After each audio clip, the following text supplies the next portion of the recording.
So Brian asked me, and the exam question he gave me, which I'm, this one here, which I'm somewhat conscious I didn't fully answer. So the exam question he gave me was sort of entrepreneurs' view on investors. And I felt a sort of potentially dangerous question to ask in an open room.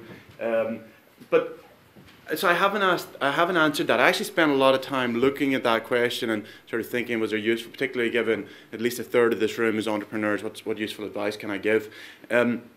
What I have actually done is I've actually done some analysis on the sort of the ecosystem here and how the ecosystem here of sort of medium stage consumer web startups compares to other ecosystems or actually breakout successes elsewhere. But I am conscious there was still that exam question. So I'm going to say one thing about my view on investors and VCs. And it's taken me some time. We've gone through our Series A and our Series B round and now sort of looking at Series C round. And in that time we've pitched potentially up to about 100 VCs. Our A round we found was fairly straightforward. Our B round was actually much more challenging than we would like to have done. So we pitched quite a lot of VCs there, but our C round is looking much more straightforward. What I've discovered in that is, and I'll preface this, basically I've discovered that VCs are not like taxi drivers. Now that might sound a strange thing to say.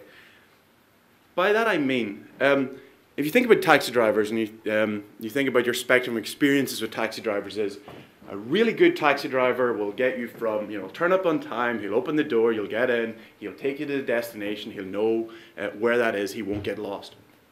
Whereas a really bad taxi driver will turn up somewhat on time, you'll still get in the car, you will still probably get to the place, it'll not be the shortest route, you may be overcharged, but you'll still probably get there. Your range of experience is not, so the experience with the really poor taxi driver is poor, but not terrible. Like, it wasn't a disaster. Whereas our experience with pitching to VCs is the very best VCs are phenomenal. Like, they business transformational, and I mean that in every sense. Like, really can transform your business. The very worst are beyond destructive. Even in a pitching environment, the feedback you will get from a very poor VC will be terrible. It could totally destroy your business if you took it. And it took me a long time to discover that in an early stage. And I even mean within sort of brand name VCs, there's people that we've pitched that the feedback that I've got has been terrible. I've sat in sessions where where I've been an advisor to startups, and there's been other VCs in the rooms, and they've given advice to particularly early stage startups with advice, in my view, would have destroyed that business. And I think in some ways where I think about it is, there's an exam that you have to pass to become a taxi driver. There's a minimum level. There's not that in VCs. Now, I'm not in any way trying to be critical of VCs. I'm just saying there's a real spectrum there. The other thing I'd say is my own experience is there's a very dangerous inverse correlation between competence and confidence when we find investors. What I mean by that? Well, I mean that the best VCs that we've pitched, even the guys that have turned us down or we've worked with, haven't come in with all the answers, and the worst ones have sort of known, how we should run our business. And I think that's something that if when I was setting out 5 years ago, if somebody had advised me, I think that would have saved us a fair bit of pain. So that's the sort of exam question. But I'll turn to what I had done. So what we actually did. So this was my opener. I don't think the next Google is going to be a Scottish company. In fact, I would put money on it. And I'd also say the next Facebook, the next Zynga, the next Twitter, the next Groupon is going to be a Scottish company. I'll explain why I think that. Basically what I did is a piece of analysis, and I'm going to look at some of the most successful companies like Groupon, like Zynga, like Facebook. What I've done is I've looked at how much growth funding did these guys, this is the y-axis, how much growth funding did these guys require to get to scale? The other way you could sort of think of that is how long did they take to get to profitability, another metric. And then on the x-axis here is time to revenue. So how long did it take from them launching to getting their first revenues from the product that took them to scale? So some businesses, obviously, you know, they do maybe a bit of consultancy and they get a bit of early revenues, but it's not the revenue it takes them to scale. So let's plot some companies on it. First one's Amazon. So Amazon made money on day one, right? They made revenue on day one. They didn't make profit. Amazon raised over $2 billion. They were founded in '94. Their first quarterly profit was the end of 2001. 7 years, $2 billion. Okay. Next company, Groupon. Raised about $1 billion. Much shorter time frame between startup and profitability, about 3 years, and that sort of profitability. If you look at Groupon's financials, but they raised an awful lot of money. Again, they got the revenue pretty early on in their business model. Third one, Facebook. Now, Facebook did make money fairly early on from advertising, but it was certainly longer before they really got to any sort of significant scale and really added that. Raised a lot of money, raised about $1 billion prior to IPO. Zynga, quite similar. In the early stages, it wasn't very clear how Zynga was going to make money. And if anybody remembers Scamville, where they actually found that the only way to get money out of people was to kind of really sort of scam into offers and that sort of thing. And that was kind of in the early stages. They were trying to figure out how to make money. They raised about $800 million prior to IPO. So a lot of money.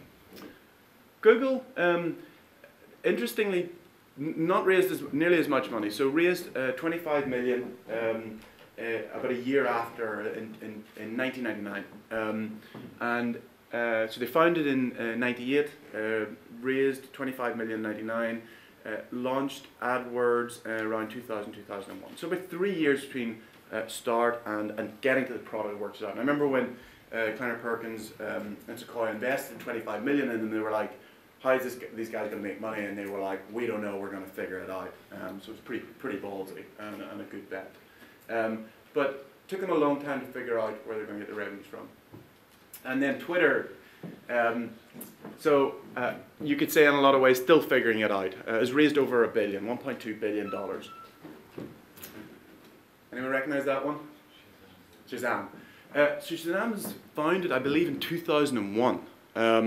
They've raised, and they went through a long path. I remember I saw their new CEO at a conference then. You know, if it was one thing I'd criticize the previous manager about, you said, although they did a great job, it was, you know, they underestimated how long it would take to get to profitability. And I was like, wow, 10 years. It's like, you know, you go into that investor pitch and say, we've got a great plan and in 10 years' time we'll be profitable.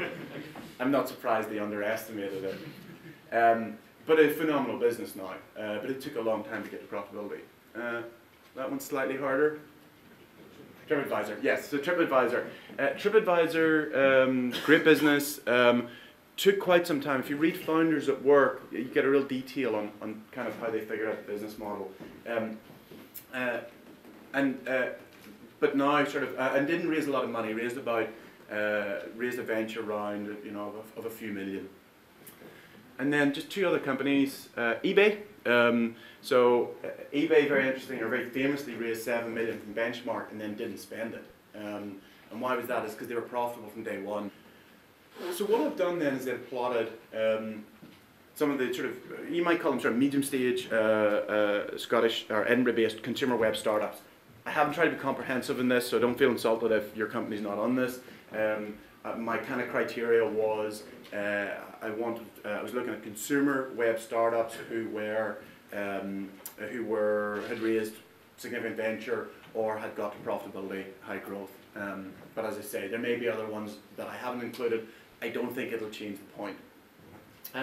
So first one, Diet Chef, which is Kevin Doran's company. Kevin was an angel investor in us, so I know Diet Chef fairly well. So Diet Chef was self-funded and got to profitability without ever doing any venture round. They did an expansion round about a year ago. One of the UK's fastest growing businesses, so phenomenal business. Where is it? It's the very bottom left-hand corner. Next company, Cupid, it used to be called EasyDate.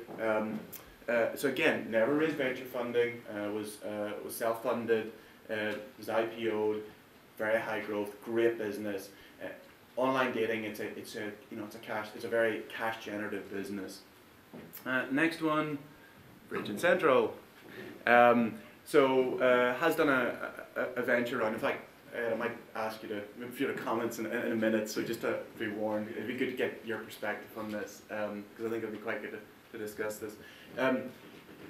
So again, bottom left-hand corner, Skyscanner has done a venture round, I think £2.5 million from SAP, but profitable, or I believe sort of break-even profitable even at that point. But again, sort of bottom left-hand corner. And then lastly, us, as we originally were. So this was, their company was originally called HubDub. We had a play money prediction game, and it was, we're going to get to millions of users and we're going to figure out how to make revenues later. In 2008, that was pretty cool.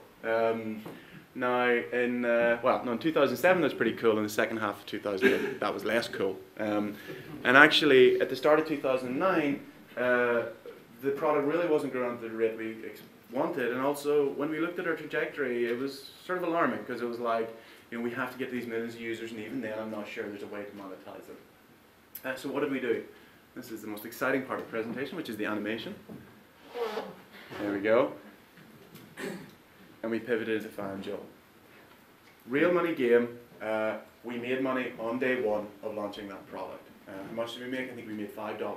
And we put the receipt of that $5 up on our wall because we were so proud that we had made money after having raised $1.5 million in investment. Not a great return, but it was very significant. And I think what we kind of at the time, we said, what was important to us, I'd set out to build a very successful consumer web startup in Edinburgh. And having gone through that process, what I discovered was, or what I felt was, I can do it down here.